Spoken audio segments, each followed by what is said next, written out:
নমস্কাৰ ছাত্ৰ বন্ধুসকল, তোমালোক সকলোকে আলোচনা একাডেমীলৈ আন্তৰিক স্বাগতম জনাইছোঁ। তোমালোকৰ বাবে এই ভিডিঅ' মডেলটোত আমি লৈ আহিছোঁ পৃথিৱীৰ ভূগোল। তোমালোকৰ এই পাঠটোৰ যিমানখিনি পাঠভিত্তিক প্ৰশ্ন আছে, প্ৰতিটো প্ৰশ্নৰ উত্তৰ তোমালোকে আজিৰ এইটো ক্লাছতে পাই যাবা। পুনৰবাৰ তোমালোকক এটা ৰিকুৱেষ্ট কৰিব বিচাৰিছোঁ যে তোমালোকে পৰাপক্ষত ক্লাছটো কৰাৰ সময়তে বহি কাগজ কলম লৈ ৰেডি হৈ যাবা। যিখিনি কথা ক্লাছটোত শিকিবা সেইখিনি কথা তোমালোকে ক্লাছটো কৰাৰ টাইমতে নোট কৰিবা, কিয়নো তোমালোকে যদি পিছত নোট কৰিম বুলি ভাবি থাকা তেনেহ'লে তোমালোকে পাহৰি থাকিবা। ঠিক আছে? চ' ফাৰ্ষ্ট অফ অল 1 নম্বৰ কুৱেশ্যনটো মন কৰা। ইয়াত তোমালোকক একেবাৰে শেষৰ যিকেইটা MCQ, সেই MCQ কেইটা আমি আগতে আলোচনা কৰিম যে পৃথিৱীৰ দ্বিতীয় বৃহত্তম মহাসাগৰ কোনখন। পৃথিৱীৰ দ্বিতীয় বৃহত্তম মহাসাগৰখনৰ নাম হৈছে আটলান্টিক মহাসাগৰ। এই দুখতে আৰু এটা প্ৰশ্ন উদয় হয় যে পৃথিৱীৰ সবাতোতকৈ ডাঙৰ মহাসাগৰ কোনখন। 1 নম্বৰতে পৰে প্ৰশান্ত মহাসাগৰ আৰু 2 নম্বৰতে পৰে আটলান্টিক মহাসাগৰ। সেইটো কাৰণে তোমালোকে নাম্বাৰ্ছবিলাক চাবা যে পৃথিৱীৰ আটাইতকৈ ডাঙৰ মহাসাগৰখনৰ নাম কি, দ্বিতীয় বৃহত্তম মহাসাগৰখনৰ নাম কি, তৃতীয় বৃহত্তম মহাসাগৰখনৰ নাম কি। তোমালোকৰ MCQ ফৰ্মেটটো এনেকুৱা ধৰণে পৰীক্ষাত অহাৰ সম্ভাৱনা আছে। চ' সেইটো কাৰণে যিহেতু অকণমান ক্ৰিটিকেল লগাই দিব, গতিকে একেবাৰে তোমালোকে গ্ৰাউণ্ড লেভেলৰ পৰা নিজৰ আণ্ডাৰষ্টেণ্ডিংটো ডেভেলপ কৰিব লাগিব। ঠিক আছে? চ' এইডোখৰতে তোমালোকে দুটা MCQ নিশ্চয় গম পাই গ'লা। পৃথিৱীৰ সৰ্ববৃহৎ মহাসাগৰখনৰ নাম হৈছে প্ৰশান্ত মহাসাগৰ আৰু পৃথিৱীৰ দ্বিতীয় সৰ্ববৃহৎ মহাসাগৰখনৰ নাম হৈছে আটলান্টিক মহাসাগৰ। বুজি পালা? 2 নম্বৰ কুৱেশ্যন, পৃথিৱীৰ ক্ষুদ্ৰতম মহাদেশ কোনখন? এই প্ৰশ্নটোৰ উত্তৰত লিখিবা ওচেনিয়া মহাদেশ। পৃথিৱীৰ যিমানকেইখন মহাদেশ আছে সেই মহাদেশ কেইখনৰ ভিতৰতে আটাইতকৈ ক্ষুদ্ৰতম মানে আটাইতকৈ সৰু মহাদেশখনৰ নাম হৈছে ওচেনিয়া মহাদেশ আৰু আটাইতকৈ ডাঙৰ মহাদেশখনৰ নাম হৈছে এছিয়া মহাদেশ। হয়নে? ইয়াত দেশৰ কথা কোৱা নাই দেই, ইয়াত মহাদেশৰ কথা পঢ়ি আছো। ইয়াত আমি সাগৰৰ কথা পঢ়ি থকা নাই, মহাসাগৰৰ কথা পঢ়ি আছো। সাগৰ, মহাসাগৰ, দেশ, মহাদেশ, তোমালোকে নিশ্চয় এইটো কনচেপ্ট বুজি পোৱা। হয়নে? পৃথিৱীৰ আটাইতকৈ সৰু যিখন মহাদেশ, ক্ষুদ্ৰতম মহাদেশখনৰ নাম কি? ওচেনিয়া মহাদেশ। আৰু পৃথিৱীৰ আটাইতকৈ ডাঙৰ মহাদেশখনৰ নাম কি? এছিয়া মহাদেশ। অলৰাইট। ফকলেণ্ড দ্বীপটো কোন মহাসাগৰত অৱস্থিত? উত্তৰত লিখিবা আটলান্টিক মহাসাগৰত। এতিয়া ফকলেণ্ড দ্বীপটো নতুবা XYZ যিমানখিনি দ্বীপৰ নাম তোমালোকৰ কিতাপখনত আছে, সেই কিতাপখনত থকা দ্বীপসমূহ কোনখন মহাসাগৰত নতুবা কোনখন দেশত অৱস্থিত, তোমালোকে এইখিনি কথা চাই থৈ দিবা। ফৰ এক্সাম্পল, তোমালোকক ইয়াত এইটো এক্সাম্পল মানে 3 নম্বৰ গ অপশ্যনটো এইটো কাৰণে দেখুওৱা গৈছে কিয়নো তোমালোকক এটা আণ্ডাৰষ্টেণ্ডিং দিছে, এটা উদাহৰণ দিছে যে ফকলেণ্ড দ্বীপটো কোন মহাসাগৰত অৱস্থিত। ঠিক তেনেকুৱা ধৰণে তোমালোকৰ পাঠ্যপুথিত বহুকেইটা দ্বীপৰ নাম আছে। হয়নে? এতিয়া তোমালোকে গোটেইকেইটা মনত ৰখাব লাগিব। তোমালোকে এক্সট্ৰাকৈ এখন বহীত উলিয়াই ল'বা যে কোনটো দ্বীপ, এতিয়া ফকলেণ্ড দ্বীপটো কোন মহাসাগৰত অৱস্থিত, তোমালোকে তেনেকৈ লিখি কিনাৰতে মহাসাগৰখনৰ নাম লিখি ল'বা। অ'কে? চ' তেতিয়াহে তোমালোকে MCQ বিলাক ক্লিয়াৰ কৰিব পাৰিবা। এছিয়া আৰু আফ্ৰিকা মহাদেশক কোনখন সাগৰে পৃথক কৰিছে? এছিয়া আৰু আফ্ৰিকা মহাদেশক লোহিত সাগৰ, যাক আমি কওঁ ইংৰাজীত ৰেড চি। অ'কে? এই ৰেড চি নতুবা লোহিত সাগৰে এছিয়া আৰু আফ্ৰিকা মহাদেশক পৃথক কৰিছে। আণ্ডাৰষ্টেণ্ড? নেক্সট কুৱেশ্যনটো ডিছকাশ্যন নকৰাৰ আগতে ভাইটি ভণ্টিসকল, তোমালোকে যদি সমাজ বিজ্ঞানৰ দৰে বিষয়সমূহ টান পোৱা আৰু যদি তোমালোকে ঘৰতে বহি সমাজ বিজ্ঞানৰ দৰে বিষয়সমূহ যদি পঢ়িবলৈ বিচৰা, তেনেহ'লে অনুগ্ৰহ কৰি তোমালোকে আমাক যোগাযোগ কৰা। আমি তোমালোকক সমাজ বিজ্ঞানৰ প্ৰত্যেকটো পাঠ ভাল ধৰণে অসমীয়াত পঢ়াই দিয়াৰ লগতে পাঠৰ ভিতৰৰ প্ৰশ্ন, অনুশীলনীৰ প্ৰশ্ন লগতে তোমালোকক MCQখিনিলৈকে আমাৰ ফালৰ পৰা তোমালোকক আমি হেল্প কৰিম। গতিকে যিসকল ছাত্ৰ ছাত্ৰীয়ে অনলাইন ভিত্তিত পঢ়িবলৈ বিচৰা সমাজ অধ্যয়ন নতুবা বাকী ছাবজেক্টটো যদি তোমালোকে পঢ়িবলৈ বিচৰা, ঘৰৰ মা দেউতাৰ পাৰ্মিশ্যন লোৱাৰ পিছত আমালৈ তোমালোকে ফোন কৰা। ইয়াত যিটো হোৱাটছএপ নম্বৰ আছে ফোন কৰিব পাৰা নতুবা মেছেজ কৰিব পাৰা। আৰু ইয়াৰ পৰৱৰ্তী পৰ্যায়ত তোমালোকে আমাৰ ফালৰ পৰা অনলাইন মাধ্যমত ঘৰতে বহি সমাজ বিজ্ঞান নতুবা বাকী যিটো ছাবজেক্টত এডমিশ্যন কৰিবা সেই ছাবজেক্টটো সম্পূৰ্ণৰূপে পঢ়িব পাৰিবা। অধিক জানিবলৈ আমাক তোমালোকে হোৱাটছএপত যোগাযোগ কৰিব পাৰা। অলৰাইট। তো আৰু এটা প্ৰশ্ন তোমালোকক এইডোখৰতে দি দিছে, মন কৰা। এছিয়া আৰু ইউৰোপ মহাদেশক প্ৰাকৃতিকভাৱে কিহে পৃথক কৰিছে? উত্তৰত লিখিবা ইউৰাল পৰ্বতমালাই। এছিয়া আৰু ইউৰোপ মহাদেশক প্ৰাকৃতিকভাৱে মানে জিঅ'গ্ৰাফিকেলি এছিয়া আৰু ইউৰোপক ইউৰাল পৰ্বতমালাই পৃথক কৰিছে। এইকেইটা আছিল তোমালোকৰ পাঠ্যপুথিত থকা খুবেই ইম্পৰ্টেণ্ট MCQs। আৰু এটা তোমালোকক এইডোখৰতে দি দিছে যে ইকুৱেডৰ কোনখন মহাদেশত অৱস্থিত? দক্ষিণ আমেৰিকাত। তো এইকেইটা তোমালোকে পৰীক্ষাৰ বাবে নিজে চাবা। ঠিক আছে? তো এইকেইটা তোমালোকে যিমানেই ক্লিয়াৰ কৰিবা নতুবা এনেকুৱা ধৰণৰ তোমালোকৰ যিখিনি VSA টাইপ কুৱেশ্যন যে কোনখন মহাদেশত কি আছে কি নাই, পৃথিৱীৰ আটাইতকৈ ডাঙৰ মহাদেশখনৰ নাম কি, সৰু মহাদেশখনৰ নাম কি, ডাঙৰ মহাসাগৰখনৰ নাম কি, সৰু মহাসাগৰখনৰ নাম কি, এইকেইটা কনচেপ্ট তোমালোকে ক্লিয়াৰ কৰিবা। মাত্ৰ HSLC বুলি নহয়, তোমালোকক জীৱনত আগৰ মানে তোমালোকৰ আপকামিং যি লাইফতো তোমালোকক এইখিনি বস্তুৰ দৰকাৰ হৈ থাকিব ব্ৰাজিলৰ ৰাজধানীৰ নাম কি ব্ৰাজিলিয়া ওকে তো এইকেইটা আছিল তোমালোকৰ খুবেই কিতাপত থকা শৰ্ট MCQs তোমালোকে পৰীক্ষাৰ বাবে চাব পাৰা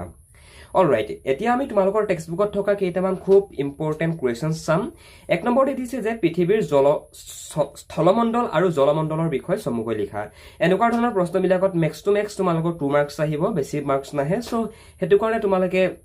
2 মাৰ্কছৰ কাৰণে ইমানখিনি লিখিলেও এনাফ আছে বাট তোমালোকৰ যদি স্কুলৰ নতুবা SSLC ৰ এক্সামত ইয়াত যদি তোমালোকৰ 4 নতুবা 5 মাৰ্কছ দি দিয়ে তেনেহলে তোমালোকে ইমানখিনি লিখিলে নহব কিন্তু তোমালোকে আৰু অলপ এক্সপ্লেইন কৰিব লাগিব কথাটো মনত ৰাখিবা ঠিক আছে ইয়াত মেইনলি আমি তোমালোকক দেখাইছো 2 মাৰ্কছৰ কাৰণে পৃথিৱীৰ সাগৰ পৃষ্ঠৰ ওপৰত মাটিৰে আৱৰা অংশক স্থলমণ্ডল বুলি কোৱা হয় আৰু এই অংশত মহাদেশসমূহ অন্তৰ্ভুক্ত সাগৰ নদ নদী হ্ৰদ ইত্যাদি পানীৰে আবৃত অংশক জলমণ্ডল বুলি কোৱা হয় মানে ইয়াত তোমালোকক জাস্ট চমুকৈ কথাটো ইয়াত এক্সপ্লেইন কৰা গৈছে যে কি পৃথিৱীৰ সাগৰ পৃষ্ঠৰ ওপৰত মাটিৰে আৱৰি থকা অংশকে স্থলমণ্ডল বুলি কোৱা হয় আৰু সেই স্থলমণ্ডলতে পৃথিৱীৰ মহাদেশসমূহ তাতেই আছে ওকে আৰু জলমণ্ডলৰ ভিতৰত মেইনলি আমি কি পাইছো সাগৰ মহাসাগৰ নদ নদী হ্ৰদ ইত্যাদি পানীৰে আবৃত অংশক আমি জলমণ্ডল বুলি কওঁ আৰু এটা কথা মনত ৰাখিবা যে পৃথিৱীৰ 29% স্থলভাগ আৰু 71% হৈছে জলভাগ তাৰ মানে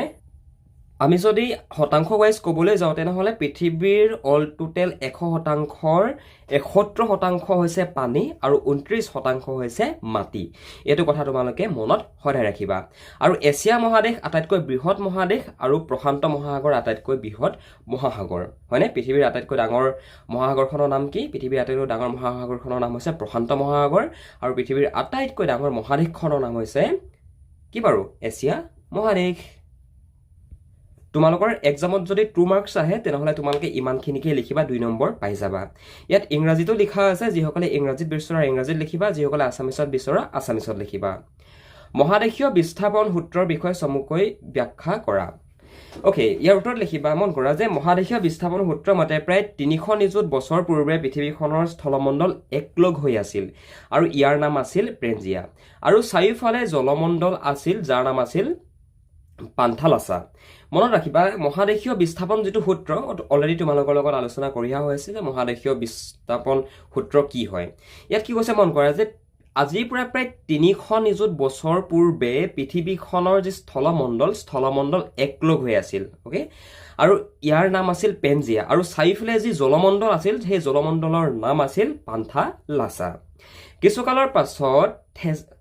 তেথিস সাগৰ সৃষ্টি হৈছিল যাৰ ফলত পেঞ্জিয়া উত্তৰ আৰু দক্ষিণ দিশৰ দুটা অংশত বিভক্ত হৈছিল তাৰ পৰৱৰ্তী সময়ত তেথিস নামৰ এখন সাগৰ সৃষ্টি হ'ল আৰু যাৰ পৰৱৰ্তী পৰ্যায়ত পেঞ্জিয়া উত্তৰ আৰু দক্ষিণ দিশৰ দুটা অংশত বিভক্ত হৈছিল আৰু নামকৰণ কৰা হৈছিল গণ্ডৱালা লেণ্ড আৰু লৰেছিয়া আগলৈ গণ্ডৱালা লেণ্ড আৰু লৰেছিয়া পৃথক হৈ বিভিন্ন মহাদেশ সৃষ্টি হৈ বৰ্তমানৰ ৰূপ পাইছে বৰ্তমান পৃথিৱীত 5খন মহাসাগৰ আৰু 7খন মহাদেশ আছে তোমালোকক এটো এটা খুব শৰ্ট এক্সপ্লেনেশন ইয়াতে দিয়া গৈছে কথাটো বুজি পাইছানে এই যেটো মহাদেশীয় বিস্থাপন সূত্ৰ এই সূত্ৰটো তোমালোকৰ এই দেখলৈকে যেটো যে দিলে এটো এটাইতকৈ শৰ্ট এক্সপ্লেনেশন হয় আমি তোমালোকৰ লগত যেতিয়া লেসনটো পঢ়িছিলো তাত তোমালোকক এইখিনি কথা এক্সপ্লেইন কৰা গৈছিল যে মহাদেশীয় বিস্থাপন সূত্ৰ কি হয় হয়নে গতিকে যিসকল ছাত্ৰ বন্ধুৱে আগৰ ক্লাছ কিটা নকৰাকে মাত্ৰ এইটো ক্লাছত গুছি আহিছা তোমালোকে কাইন্ডলি আগৰ ক্লাছ কিটা কৰি আহিবা তেতিয়াহে তোমালোকৰ বৰ্তমানৰ এই ক্লাছটোত তোমালোকে মোৰ কথাখিনি শুনি নতুবা ইয়াত স্ক্ৰিনত যিখিনি তোমালোকে আনসাৰ দেখি আছা আসামিছত তো এইখিনি তোমালোকে বুজি পোৱা সহজ হ'ব ওকে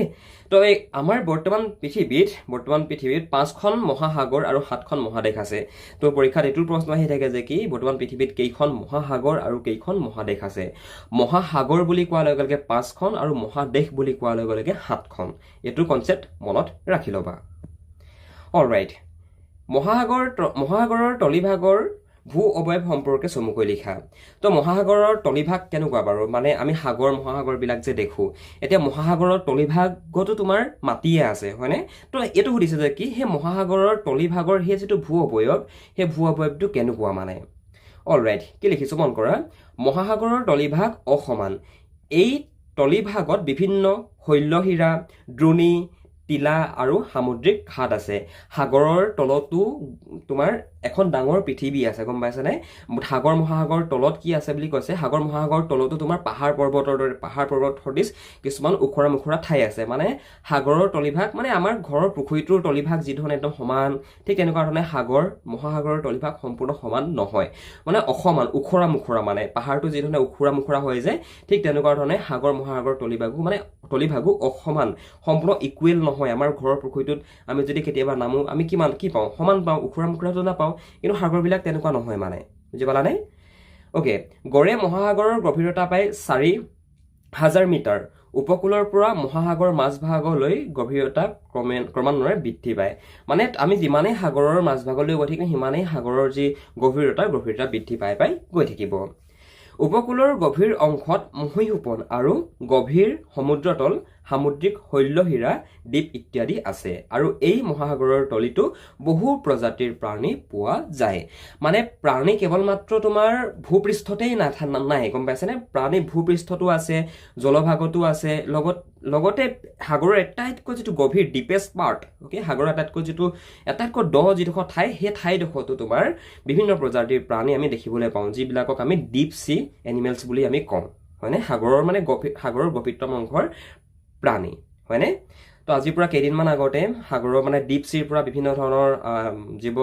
ধৰণৰ ফিছ মানে আমাৰ উপৰিভাগলৈ সাগৰৰ উপপৃষ্ঠলৈ ওলাই আহিব আমি নিউজত দেখিবলৈ পাইছিলোঁ হয়নে সাগৰ আৰু মহাদেশসমূহৰ বিতৰণ সম্পৰ্কে চমুকৈ লিখা তো ভাইটি ভণ্টিসকল ইয়াত তোমালোকে এইটো কথা মনত ৰাখিবা সাগৰ আৰু মহাদেশ মহাসাগৰ আৰু মহাদেশ মেইনলি কনচেপ্ট ইয়াত এইটো বুজাই আছে মন কৰাচোন মহাদেশীয় সঞ্চাৰণ সূত্ৰ অনুসৰি পৃথিৱীৰ স্থলমণ্ডলৰ চাৰিওফালে জলমণ্ডল আছিল বৰ্তমান মহাদেশ 7খন আৰু মহাসাগৰ 5খনেৰে পৃথিৱীখন আৱৰি আছে মহাদেশ বৰ্তমান কেইখন আছে বৰ্তমান আমাৰ পৃথিৱীত মহাদেশ আছে 7খন আৰু 5খন আছে মহাসাগৰ তলত দিয়া ধৰণে আমি মহাদেশ কেইখনক বিতৰণ কৰিব পাৰোঁ এছিয়া ইউৰোপ আৰু আফ্ৰিকাৰ একেলগতে সংযোজিত উত্তৰ আমেৰিকা আৰু দক্ষিণ আমেৰিকা সংযোজিত হৈ আছে লগতে অষ্ট্ৰেলিয়া আৰু বহু দ্বীপ লগ লাগি 19 সৃষ্টি হৈছে আৰু এণ্টাৰ্কটিকা এখন পৃথক মহাদেশ য'ত নেকি মানুহৰ বসতি নাই তো এই 7খন হৈছে আমাৰ পৃথিৱীত এক্সিষ্ট কৰা বৰ্তমান মহাদেশ ওকে এতিয়া আমি চাম মহাসাগৰসমূহৰ কথা এক নম্বৰতে কি লিখা আছে মন কৰা প্ৰশান্ত মহাসাগৰ তোমাৰ এছিয়া উত্তৰ আমেৰিকা আৰু দক্ষিণ আমেৰিকাৰ মাজত আছে মানে প্ৰশান্ত মহাসাগৰ এছিয়াৰ পৰা আৰম্ভ কৰি উত্তৰ আমেৰিকা আৰু দক্ষিণ আমেৰিকালৈকে বিস্তৃত এটলাণ্টিক মহাসাগৰ ইউৰোপ আফ্ৰিকা উত্তৰ আমেৰিকা আৰু দক্ষিণ আমেৰিকালৈকে বিস্তৃত হৈ আছে ভাৰত মহাসাগৰ এছিয়াৰ দক্ষিণ আফ্ৰিকা আৰু ওচেনিয়াৰ পশ্চিম ভাগলৈকে ভাৰত মহাসাগৰ মানে ইণ্ডিয়ান অ'চেন বিস্তৃত হৈ আছে উত্তৰ মহাসাগৰ উত্তৰ আমেৰিকা ইউৰোপ আৰু এছিয়াৰ উত্তৰলৈকে উত্তৰ মহাসাগৰ বিস্তৃত হৈ আছে আৰু দক্ষিণ মহাসাগৰ দক্ষিণ আমেৰিকা আফ্ৰিকা আৰু ওচেনিয়াৰ দক্ষিণ ভাগলৈকে দক্ষিণ মহাসাগৰ বিস্তৃত হৈ আছে এইকেইটা হৈছে তোমালোকৰ মহাদেশ আৰু মহাসাগৰৰ তোমাৰ বিতৰণ তোমালোকে মনত ৰখাবা মহাদেশ কেইখনৰ নাম আৰু মহাসাগৰ কেইখনৰ নাম ভাইটি ভণ্টিসকল ক্লাছটোত নবঢ়াৰ আগতে তোমালোকে যদি মেট্ৰিক পৰীক্ষাৰ কাৰণে প্ৰিপাৰেশ্যন চলাই আছা আৰু যদি তোমালোকে পাৰ্চনেল গাইডেন্স বিচৰা অসমীয়া ছাবজেক্টটোত হওক লাগে বেলেগ ছাবজেক্টত হওক লাগে তেনেহ'লে তোমালোকে আমাৰ ফালৰ পৰা যদি ইচ্ছা কৰা পঢ়িবলৈ পাৰিবা তোমালোকে আমাৰ লগত যদি জইন হৈ লোৱা আমি আহিব কোনখিনি কমন পৰিব তাৰ কুৱেশ্যন আনচাৰবিলাক কেনেকৈ লিখিব লাগিব আমি সকলোখিনি কথা আমি গাইড কৰি দিম ইয়াৰ কাৰণে তোমালোকে এই নাম্বাৰটোত ফোন এটা কৰা নতুবা ডেছক্ৰিপশ্যনত এখন ফৰ্ম আছে ফৰ্মখন ফিল আপ কৰি দিয়া আমি তোমালোকক নিজে যোগাযোগ কৰি ল'ম অলৰাইট পৃথিৱীৰ স্থলভাগৰ উপৰিভাগত থকা ভূ অৱয়ৱসমূহৰ বিষয়ে চমুকৈ লিখা পৃথিৱীৰ স্থলভাগৰ 67% উত্তৰ গোলাৰ্ধত অৱস্থিত মুঠ 7খন মহাদেশৰ ভিতৰত উত্তৰ গোলাৰ্ধত উত্তৰ আমেৰিকা ইউৰোপ আৰু এছিয়া মহাদেশ আছে মানে পৃথিৱীৰ প্ৰায় 67% স্থল মানে মাটি উত্তৰ গোলাৰ্ধত অৱস্থিত আৰু আমাৰ যি 7খন মহাদেশৰ নাম যে পাই আহিছো এই 7খন মহাদেশৰ ভিতৰত উত্তৰ আমেৰিকা ইউৰোপ আৰু এছিয়া তোমাৰ উত্তৰ গোলাৰ্ধতে অৱস্থিত উত্তৰ গোলাৰ্ধতে পৰে দক্ষিণ আমেৰিকা আফ্ৰিকা ওচেনিয়া আৰু এণ্টাৰ্কটিকা দক্ষিণ গোলাৰ্ধত অৱস্থিত মানে তোমালোকে এইটো কথা মনত ৰাখিবা যে উত্তৰ গোলাৰ্ধ আৰু দক্ষিণ গোলাৰ্ধত কোনকেইখন মহাদেশ আছে কি বুলি কৈছে মন কৰা যে উত্তৰ গোলাৰ্ধত মেইনলি উত্তৰ আমেৰিকা ইউৰোপ আৰু এছিয়া মহাদেশ আছে আৰু দক্ষিণ গোলাৰ্ধত দক্ষিণ আমেৰিকা আফ্ৰিকা ওচেনিয়া আৰু এণ্টাৰ্কটিকা অৱস্থিত এটো উত্তৰ আৰু দক্ষিণ গোলাৰ্ধৰ কনচেপ্টটো মনত ৰাখিবা উত্তৰ আমেৰিকা আৰু দক্ষিণ আমেৰিকাৰ পশ্চিম গোলাৰ্ধত আৰু বাকী অংশ পূব গোলাৰ্ধত অৱস্থিত মহাদেশৰ মাজৰ সীমা সাধাৰণতে প্ৰাকৃতিক উপাদান যেনে নদী আৰু সাগৰে নিৰ্ধাৰিত হৈছে যেনে ইউৰোপ আৰু আফ্ৰিকা মহাদেশৰ মাজৰ সীমা লুইট সাগৰে নিৰ্ধাৰিত কৰিছে আৰু এই মহাসাগৰ আৰু মহাদেশসমূহতে জীৱমণ্ডল বিস্তৃত হৈ আছে তাৰ মানে আজি ইণ্ডিয়া পাকিস্তানৰ মাজত যিডাল LOC লাইন অফ কন্ট্ৰল নতুবা আজি আমি যিসমূহ ইণ্টাৰনেশ্যনেল বাউণ্ডাৰীজ পাওঁ সেই ইণ্টাৰনেশ্যনেল বাউণ্ডাৰীজ কিন্তু আমি মহাদেশৰ ক্ষেত্ৰত কিন্তু আমি দেখিবলৈ নাপাওঁ মানে বিভিন্ন ধৰণৰ প্ৰাকৃতিক উপাদানেৰে সাগৰ মহাসাগৰ পৰ্বতমালা এইবিলাকেই মানে মহাদেশসমূহক তোমাৰ বিভাজন কৰিছে উদাহৰণস্বৰূপে মন কৰাচোন ইউৰোপ আৰু আফ্ৰিকা মহাদেশৰ মাজত সীমা হিচাপে লুইট সাগৰে কাম কৰিছে তাৰ মানে লুইট সাগৰে ইউৰোপ আৰু আফ্ৰিকা মহাদেশৰ মাজত সীমাৰ সৃষ্টি কৰিছে মানে লুইট সাগৰে বিভাজন কৰিছে আফ্ৰিকা আৰু ইউৰোপক ঠিক তেনেকুৱা ধৰণে মানে আমি মহাদেশীয় প্ৰেক্ষাপটত যদি আমি চাবলৈ যাওঁ তেনেহ'লে বিভিন্ন ধৰণৰ প্ৰাকৃতিক উপাদানেৰে যিকোনো দুখন মহাদেশৰ মাজত তোমাৰ সীমা হিচাপে কাম কৰিছে অলৰাইট নেক্সট কুৱেশ্যন মন কৰা এছিয়া মহাদেশৰ 5টা প্ৰাকৃতিক বৈশিষ্ট্য উল্লেখ কৰা এছিয়া মহাদেশৰ 5টা প্ৰাকৃতিক বৈশিষ্ট্য হৈছে এক নম্বৰতে লিখিবা যে এছিয়া মহাদেশৰ মধ্য অংশ পৰ্বত আৰু মালভূমিৰে আবৃত 2 নম্বৰতে লিখিবা এছিয়া মহাদেশত পৃথিৱীৰ উচ্চতম পৰ্বতমালা হিমালয় অৱস্থিত আমি যে কওঁ পৃথিৱীৰ আটাইতকৈ ওখ পৰ্বতমালা হিমালয় সেই হিমালয় এছিয়া মহাদেশতেই আছে মাউণ্ট এভাৰেষ্ট আৰু গডউইন অষ্ট্ৰিন পৃথিৱীৰ প্ৰথম আৰু দ্বিতীয় উচ্চতম শৃংগ এছিয়া মহাদেশতে পোৱা হয় এতিয়া পৃথিৱীৰ আটাইতকৈ ওখ পৰ্বত শ্ৰেণীটোৰ নাম কি পৃথিৱীৰ আটাইতকৈ ওখ পৰ্বতটোৰ নাম হৈছে মাউণ্ট এভাৰেষ্ট হয়নে আৰু পৃথিৱীৰ দ্বিতীয় বৃহত্তম নতুবা দ্বিতীয় মানে উচ্চতাৰ ফালৰ পৰা দ্বিতীয় উচ্চতম শৃংগ হৈছে পৰ্বত শ্ৰেণী হৈছে অষ্ট্ৰিন মানে এইটোক আমি K2 বুলিও কওঁ ইংৰাজীত এইটো আমি K2 বুলিও কওঁ গম পাইছানে সো এই দুইটা পৃথিৱীৰ এক নম্বৰ মানে প্ৰথম উচ্চতম শৃংগ আৰু দ্বিতীয় উচ্চতম শৃংগ এছিয়া মহাদেশতে অৱস্থিত এইটো হৈছে এছিয়া মহাদেশৰ এটা প্ৰধান বৈশিষ্ট্য নেক্সট লিখিব পাৰা পৃথিৱীৰ উচ্চতম মালভূমি পামিৰ মালভূমি এছিয়া মহাদেশতে অৱস্থিত আৰু এটা লিখি দিবা যে বলখাজ বৈকাল চিল্কা চম্বৰ ডাল পুলিকট আদিৰ দৰে হ্ৰদসমূহ এছিয়া মহাদেশতেই অৱস্থিত তো এইকেইটাই তোমালোকে মেইনলি এছিয়া মহাদেশৰ বৈশিষ্ট্য বুলি কোৱাৰ লগে লগে তোমালোকে এইকেইটা কথাকে লিখিব পাৰা